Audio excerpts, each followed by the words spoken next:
Hey teacher friends, welcome back. I'm Nina Rodriguez and you're watching Misfit to Teach, where I talk about all things teaching and how to stay mentally, physically, and emotionally fit to teach.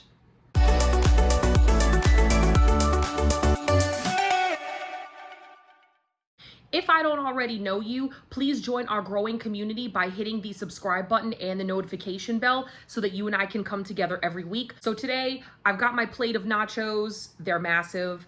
And I want to talk about how I survived my hardest year of teaching. By far, my hardest class was my first 8th grade class many years ago. Up until that point, I'd been teaching 7th grade classes, which if you've ever taught any aspect of middle school, you already know arguably middle school is like the hardest grade levels to teach. Mentally and biologically, those kids are in a really weird place. Their hormones are starting to kick in. They are not mature enough to where you can kind of reason and rationalize with them like you probably could a high school student. They're not getting the benefits of like recess or a nap, some of the things that you would see in the earlier grade levels of elementary school. So they're just in this weird place where they're trying to grow up. But this class, being my first 8th grade class, was definitely a challenge. First of all, I was massively outnumbered. At this time of my career, it was like in the 30s of them. So it was like maybe the low 30s, like 31 or 32 students total in my classroom. And the emotional regulation for that particular group was almost non-existent. We're talking like it would be constant chatter. It was really going to be very, very difficult to manage all of their personalities. It was just a cocktail of the most challenging personalities you could think to put in a room full of kids. We had like the behaviors in there. We had the heavy hitters in there, the ones who were just like getting in trouble every other day, combined with like the class clowns and the funny guys in there. And that made it really like a tough landscape to navigate, especially since I also had in there some like a sprinkling of high achievers and quiet ones who were definitely going to get robbed when it came to learning anything. In dealing with this class, one of the things that I had working in my favor was that some of the ones with the more challenging personalities weren't there consistently. Like either they would be out of my classroom because they had an all-day suspension, or they were just plain old absent. Sometimes, a couple times, like they had to do remediation. So there were different reasons that helped to provide a little bit of relief in the classroom. But you, as a teacher, like you can't always depend on that. Like you definitely have to be prepared for the times when you're gonna have all of those kids, all of those personalities in your care. And it's gonna be in those moments where you have to be ready to run things. So knowing that I could count on this one to be distracted almost the entire class period and distracting anybody like within his immediate vicinity, and knowing that this one over here in the far corner was going to make jokes with his little buddy, and then knowing that I had to sit near one of the girls who had just a really combative personality. It was really just like having to arrange my landscape in such a way that I was playing a game of divide and conquer.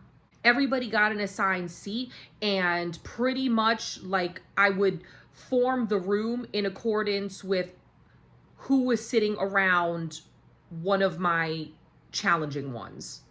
And the challenging ones, I did my best to sort of like sprinkle across the room. Like when you're dealing with a tough class, you can't just consolidate all of your difficult personalities into one side of the room. You can't segregate it like that. You have to sort of smear it across your room and just like hope for the best. So that's what I did. And and I didn't have enough teaching experience, I don't think, at that time to really know any better. So that was just the best way that I could figure it. Take all the challenging ones, seat them strategically first, and then place everybody else around them accordingly. From the time you came into my classroom to the time that the bell would ring to dismiss, I made sure everybody at least had something to work on the entire time. Because I would find that it was in the downtime moments, or the times where like things would become a little bit relaxed, where all hell had the potential of breaking loose. So when they came in, like for this class in particular, if I did nothing else amazing for any other classes, and I'm sorry to say it that way, I had to make sure that my plan was bulletproof for this one class. They always had a focus or bell ringer activity that was ready to go before they got there. Their notes for that class had to be handwritten because I knew that if they were handwriting, like that was one of the things that kept them the most occupied.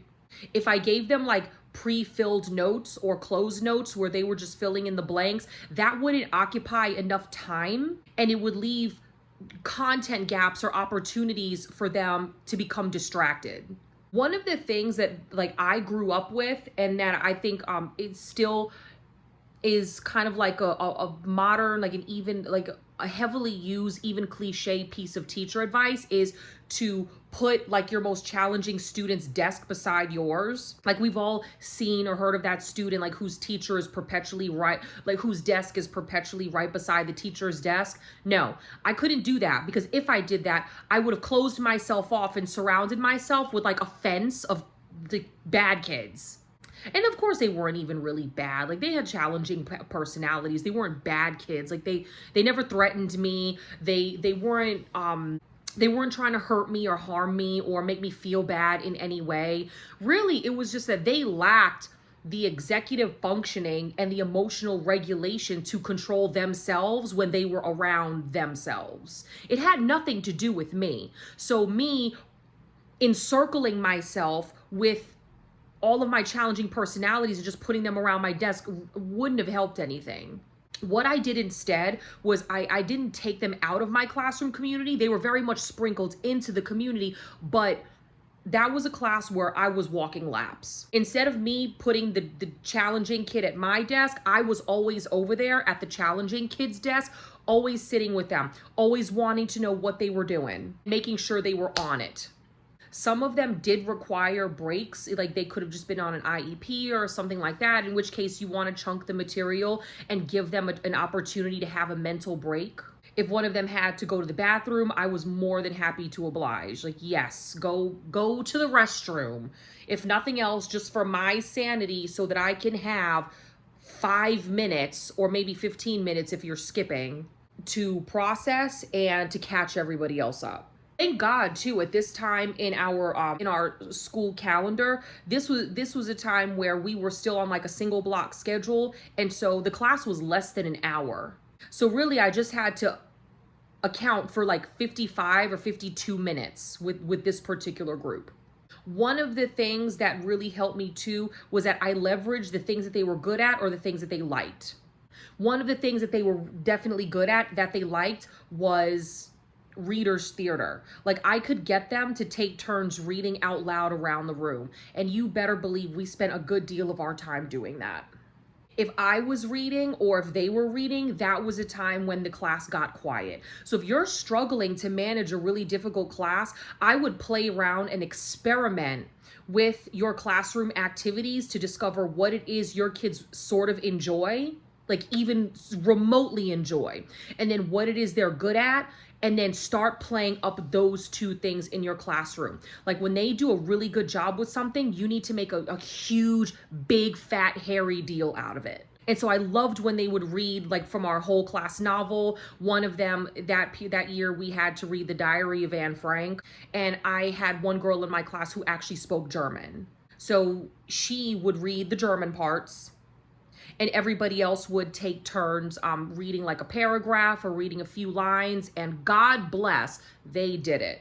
I remember it was one time with that class where two of the smallest boys you could imagine, it was just like they saw each other and it was on sight. They got in a fight right at the beginning of my class period, and it's like, how do you break up a fight with these two little tiny people?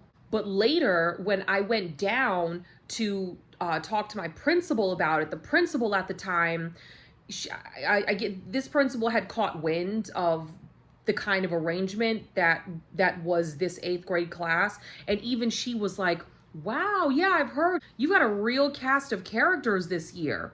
Yeah, cast of characters, as if she didn't know that, like, who was purposely placed in that classroom, but that's definitely one way to put it. So the cast of characters continued, and as the year sort of started to roll by, it was just really, it was a challenging class. It really was. Looking back, and now the teacher that I am today, having 10 years of experience versus back then when I only had a couple, I can't quite remember, maybe a small handful of years under my belt.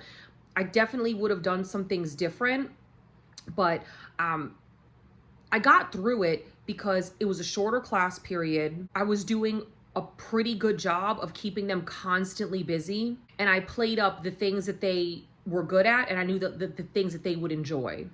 And sometimes with this class, you really do just have to be ready to bend your own rules and give them the spotlight that they're seeking. One time, one of my jokesters kept trying to ask out this girl because who was also in that class, because he knew she would say no. And so I just let him have the spotlight.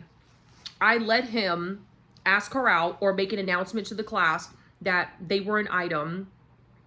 And it was so funny to watch her response, because both of them knew that he didn't have a chance with her. And just to watch the classroom reaction to this, it just helps to lighten the mood. The thing is, you can't be so rigid with these kinds of kids, because they're not going to respond well to a person who's being overbearing and like really hypersensitive to following rules.